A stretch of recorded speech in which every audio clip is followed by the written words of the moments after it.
جب بغداد کو اجاڑا گیا تو کوئی کہتا تھا کہ یہاں سے دوبارہ پھر بھی اسلام کا چراغاں ہوگا؟ انسانوں کے سروں سے، کھوپڑیوں سے مینار بنائے گئے اور لوگ چھوڑ کے بغداد کو بھاگ گئے، کچھ لوگ تہ خانوں میں چھپ گئے۔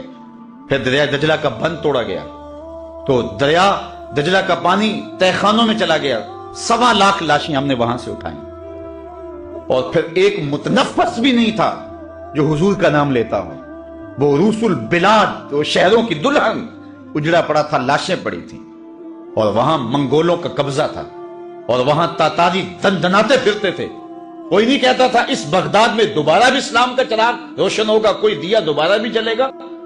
لیکن تاریخ بتاتی ہے کہ پھر ایک منگول شہزادہ اسلام کے دامن میں آتا ہے، اور وہ ارغون خان، جو تلواریں اسلام کو مٹانے کے لیے نکلتی ہیں، وہی تلواریں پھر اسلام کی سربلندی کے لیے میدان میں آتی ہیں، اور اللہ مدد فرماتا ہے، اور پھر وہی بغداد دوبارہ اسلام کا مرکز بنتا ہے۔ اقبال کہتا ہے کہ تو نہ مٹ جائے گا ایران کے مٹ جانے سے، نشائے میں کو غرض نہیں پیمانے سے۔ یہ پیمانے والا دین نہیں ہے، پیمانہ ٹوٹ گیا تو سب کچھ بہ گیا۔ یہ شراب ایسا نشہ ہے، اقبال کہتا ہے، جو اسلام کی شراب میں ناب ہے، جو شراب مستی چڑھانے والی، الست کی مستیاں چڑھانے والی، یہ ایسی شراب ہے، یہ کسی پیمانے کی محتاج نہیں ہے۔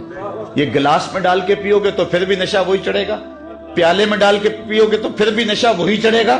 تمہارے پاس کوئی پیمانہ بھی نہ ہو، تم اس کو ہاتھ میں چلو میں لے کے پیو گے تو پھر بھی نشہ وہی چڑھے گا، کیونکہ اس کے اندر کشش ہے، اس کے اندر فطرت کے اندر اللہ نے زور رکھا ہوا ہے۔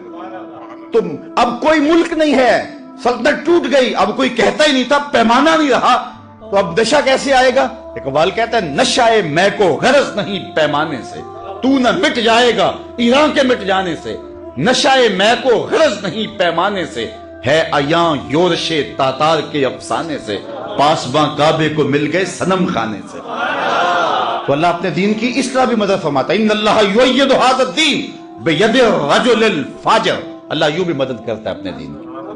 تو یہ رب کی مدد ہے، یہ رب کی نصرت ہے۔ اسلام مٹنے کے لیے پیدا نہیں ہوا، ختم نہیں ہوگا۔ حضور کی عظمت تو بہت اونچی ہے، کوئی اسلام کو بھی نہیں مٹا سکتا۔ اسلام بیڑیوں میں بھی بولتا ہے، اسلام زنجیروں میں بھی بولتا ہے، اسلام کربلا میں بھی بولتا ہے۔ اسلام کبھی بھی مرتا نہیں ہے، اسلام زندہ ہے۔ اسلام حرارت کا نام ہے، حرکت کا نام ہے، اسلام توانائی کا نام ہے۔ یہ امتحان ہمارا ہے۔ انہوں نے چاہا یہ کہ جنگوں میں یہ ہارتے نہیں ہیں، اور یہ لٹ کر کے بھی آباد ہوتے ہیں، اور یہ لوگ ان کی تہذیبیں ہم مٹا دیں پھر بھی ابھر آتی ہیں۔ تو کون سی چیز ہے جو ان کو کھڑا کر دیتی ہے؟ انہوں نے تجزیہ کیا تو ان کے تھنک ٹینکس نے کہا کہ ان کے اندر ایک دولت ہے جو انہیں مرنے نہیں دیتی، اور وہ ہے حب رسول کی دولت۔ تو پھر یہ منصوبہ بنایا گیا کہ ان کے سینے سے حب رسول نکالا جائے، اور پھر پر عمل شروع ہوا۔ میں یہ جو بات کہہ رہا ہوں جذبات میں نہیں کہہ رہا ہوں، آپ تاریخ پڑھ لیں۔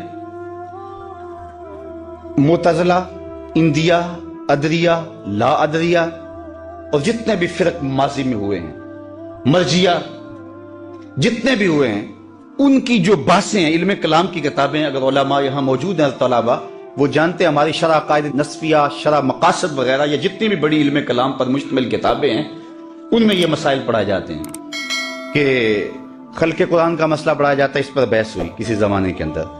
حرام کیا رزق ہے یا نہیں ہے، اس پر معتزلہ کے ساتھ بحث ہوئی۔ جبر و قدر کے مسئلے پر بحث ہوئی، اور دیگر مسائل پہ بحثیں ہوتی رہی۔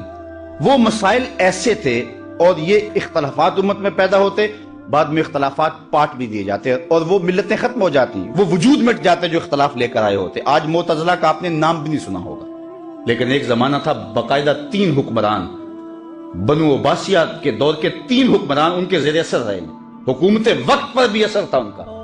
کچھ لوگ اتنے غنڈے اور بدماش ہو جاتے ہیں اور ان کے اثرات ایسے ہوتے ہیں کہ حکومتیں بھی دبتی ہیں ان سے، کیونکہ حالات ایسے ہوتے ہیں، اور آج بھی ہم دیکھ رہے ہیں۔ تو یہ ایسی صورتیں ہوتی ہیں کہ حکومتیں مجبور ہو جاتی ہیں۔ 3 خلافتیں باقاعدہ معتزلہ کے زیر اثر رہی ہیں، جو اتنے پاورفل تھے، آج ان کا نام بھی کئی لوگوں نے میری زبان سے سنا ہوگا، چونکہ وہ ان مسائل پہ آئے تھے، ان چیزوں پہ آئے تھے کہ بعد میں جو ہے وہ ان کا وجود ختم ہو گیا، اور وہ امت کھڑی ہو گئی۔